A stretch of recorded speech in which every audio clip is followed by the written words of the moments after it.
લાખો ભક્તોની આસ્થા અને શ્રદ્ધા જેમના થકી જોડાયેલી છે તેવા અરવલ્લીની ગિરિમાળાઓમાં માં બિરાજતા અંબાના દર્શન કરી ભક્તો ધન્યતા અનુભવે છે।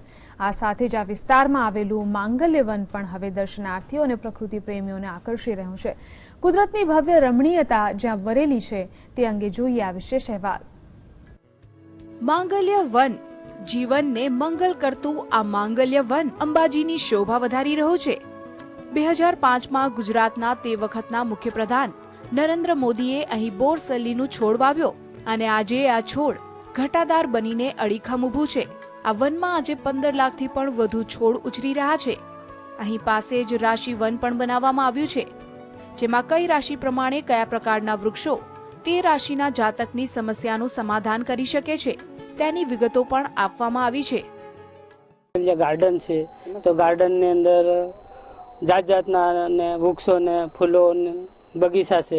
ત્યાં એક ફૂલો દ્વારા અહીંયા ઓમની કોતરણી કરવામાં આવી છે। નરેન્દ્રભાઈ મોદીએ જે વૃક્ષારોપણ કર્યું હતું એ બોરસલીના રોપા અત્યારે સારામાં સારો ગાર્ડન છે।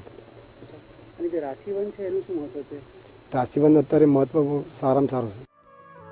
કહેવાય છે કે માંગલ્ય વનના નિર્માણ પાંચચલનો હેતુ લોકોમાં પર્યાવરણની જાગૃતતા આવે તે માટેનો હતો। અહીં લગ્ન કર્યા બાદ માં અંબાના ધામમાં દર્શન કરવા આવતા નવા વરવધુને અહીંથી આશીર્વાદ રૂપે બિલીના છોડ આપવાની શરૂઆત થઈ હતી। આ વિસ્તારમાં આવેલું શિવ મંદિર પણ શ્રદ્ધાળુઓ માટે આસ્થાનું ધામ બની રહ્યું છે। દર્શનની સાથે સાથે રસ્તામાં આ નરેન્દ્રભાઈ મોદી દ્વારા ઉદ્ઘાટન કરવામાં આવેલું 2005માં એવું એ માંગલ્ય વન કે જેને આપણે માણવું એક બી આપણું નસીબ છે। આજે અંબાજીમાના ધામમાં હું આવ્યો છું અને માંગલ્ય વનની મુલાકાત લઈ અને ધન્યતા અનુભવું છું। માંગલ્ય વનમાં ભગવાન શંકરને પ્રિય એવા બિલીપત્ર ઉપરાંત 500થી વધુ જુદી જુદી જાતોના છોડ આવેલા છે। અહીં અંબાજીમાં ભાદરવી પૂનમનો મેળો ચાલી રહ્યો છે, ત્યારે માં અંબાના દરબારમાં માથું ટેકવવા આવતા દર્શનાર્થીઓ અહીં આવીને તરોતાજગીનો અહેસાસ વ્યક્ત કરે છે। દેશના વડાપ્રધાન અને તત્કાલીન મુખ્યપ્રધાન નરેન્દ્ર મોદીના કર કમળોથી આ માંગલ્ય વન અત્યારે દૈદીપ્યમાન રીતે ઝળહળી રહ્યું છે એમ કહું તો નવાઈ નથી।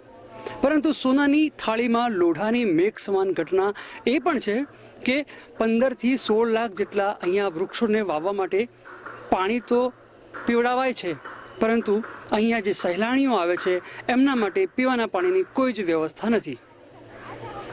કેમેરા પર્સન દીક્ષિત સાથે નરેશ ચૌહાણ, GSTV, અંબાજી।